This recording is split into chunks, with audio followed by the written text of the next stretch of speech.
আপনার হাতের মোবাইল ফোনটি কি হারিয়ে গেছে? যদি আপনার মোবাইল ফোন হারিয়ে যায় তাহলে আপনাকে কিভাবে কি করতে হবে? আপনি কিভাবে আপনার চুরি হয়ে যাওয়া মোবাইলটি ফেরত পাবেন বা উদ্ধার করতে পারবেন সেই সম্পর্কে আমি আজকে আপনাদের সামনে উপস্থাপন করব। আমি অ্যাডভোকেট মাহবুব হাসান।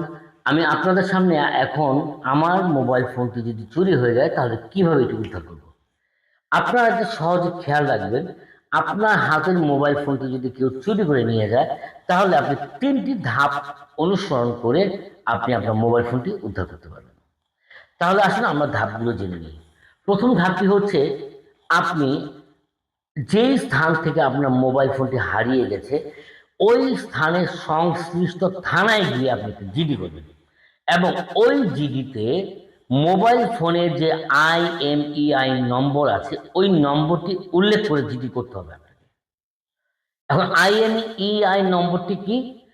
আপনি যখন মোবাইল ক্রয় করবেন তখন থেকে মোবাইলের মধ্যে অথবা কোন বক্সের মধ্যে অথবা ওখানে আপনার IMEI নম্বর দেওয়া থাকে, ওখানে উল্লেখ রয়েছে। ওখান থেকে IMEI নম্বরটি উল্লেখ করে বা নিয়ে আপনি কোনো কাগজে বা যে কোনো স্থানে লিখে যত্ন সহকারে রেখে দিন, যাতে ভবিষ্যতে এই ধরনের কোনো কর্মকাণ্ড ঘটলে আপনি মোবাইল ফোনের এই IMEI নম্বরটি সহজে পেয়ে যেতে পারেন। এখন আসুন ৩টি ধাপ কি।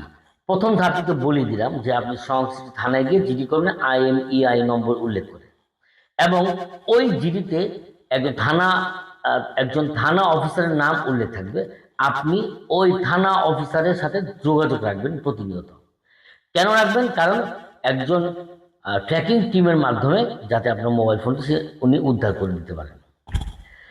প্রথম ধাপটি যদি আপনার কাজে না লাগে বা আপনার মোবাইল ফোনটি যদি আপনি উদ্ধার করতে না পারেন তাহলে আপনি চলে যাবেন দ্বিতীয় ধাপে।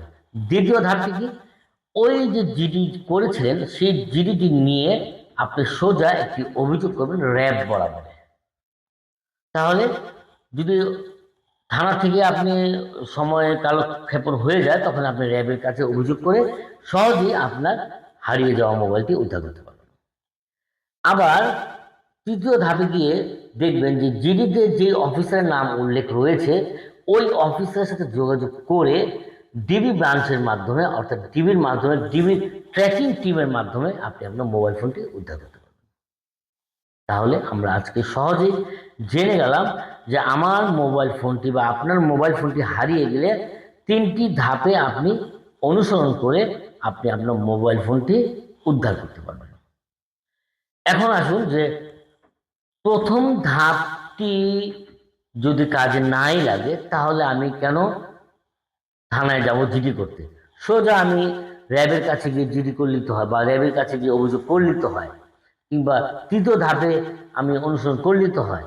না, প্রথম ধাপটিতে আপনি যেই থানার কথা বলা হয়েছে যে আপনাকে থানায় গিয়ে জিডি করতে হবে IMEI নম্বর দিয়ে, এটি এজন্য করবেন যিনি আপনার মোবাইল ফোনটি চুরি করে নিয়ে গেছে উনি হয়তোবা এমন কোনো কর্মকাণ্ড ঘটাতে পারে যেটি সামাজিকভাবে হেয় প্রতিপন্ন হতে পারে, এবং এমনকি কোনো ডাকাতির ঘটনার সাথে জড়িত হতে পারে, এমনকি যে কোনো আপনার দুর্ঘটনা জড়িত কোনো কর্মকাণ্ড ঘটাতে পারে সেই চোর ব্যক্তিটি।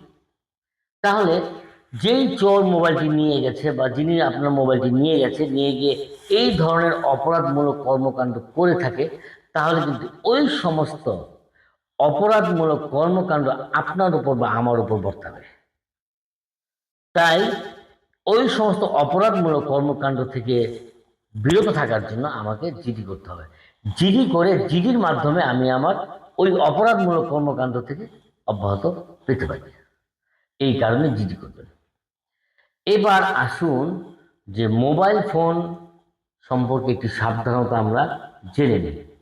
অনেক সময় আমরা কি করি, মোবাইল ফোনের মধ্যে এমন কিছু বিষয় রেখে দিই যেগুলো খুবই গোপনীয়, এবং ওই ভিডিওগুলো যদি বাইরে ছড়িয়ে যায় তাহলে আমাকে সামাজিকভাবে হেয় প্রতিপন্ন হতে হবে, এমনকি আমাকে মানুষ খারাপ বলতে পারে।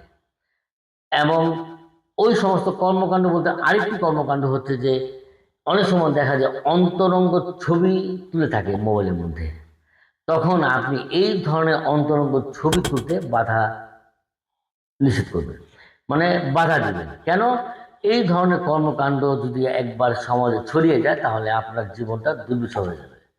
সুতরাং আপনি অবশ্যই খেয়াল করবেন আপনার মোবাইল ফোনের মধ্যে যেন এই ধরনের কোনো কর্মকাণ্ড, অর্থাৎ অপরাধমূলক কোনো কর্মকাণ্ড যেন আপনার ভিডিও, নিজস্ব অথেন্টিক কোনো ভিডিও না থাকে। এটি অবশ্যই মাথায় খেয়াল রাখবেন। তাহলে আজকে আমরা সহজে জেনে গেলাম যে আমার বা আপনার মোবাইল ফোনটি যদি হারিয়ে যায় কিভাবে আমরা সেটি উদ্ধার করব। আরো নতুন নতুন তথ্য পেতে গেলে আমার এই পেজটি ফলো দিয়ে রাখুন এবং আমার একটি ইউটিউব চ্যানেল রয়েছে, সেখানে সাবস্ক্রাইব করে রাখুন। আপনাদের সামনে নতুন নতুন তথ্য, নতুন আইন নিয়ে আমি হাজির হয়ে যাব। সবাই ভালো থাকবেন। আসসালামু আলাইকুম।